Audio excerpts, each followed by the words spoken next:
Welcome to another developer diary video of my color palette editor, which I'm building to basically make life easier, creating your own color palettes inside of Cubase, allowing you to import, generate, and export new color palettes for your tracks. It's currently in beta mode. If you're interested in using it, head over to poundsound.uk, link it in the description, and make sure you follow all of the instructions on screen.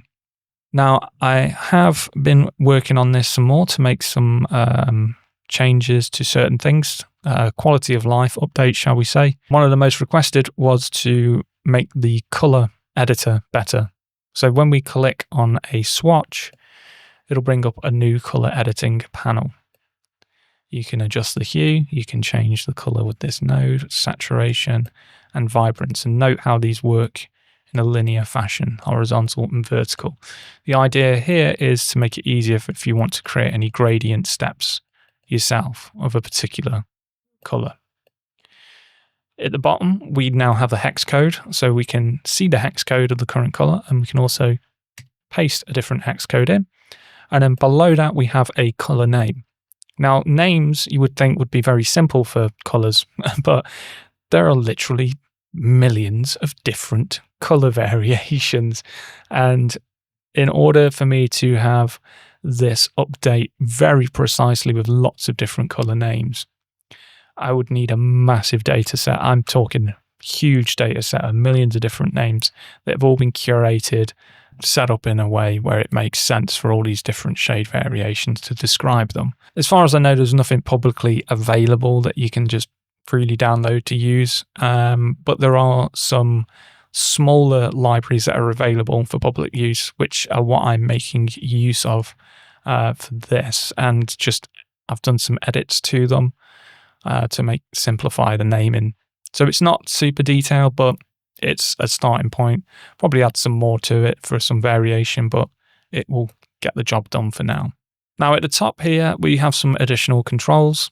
We have a duplicate button. So if I select a swatch and then duplicate it, I can then, that swatch will be selected and we can change the color of it, change the shade of it, do whatever we like, and then duplicate and carry on working like so.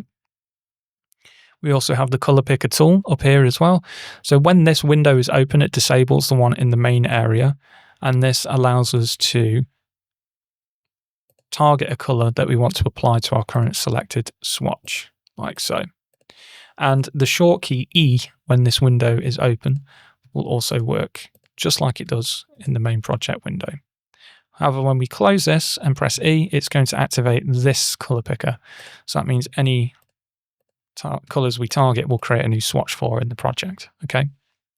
So now that we're back in the main area, I'm going to show you the new generator editor.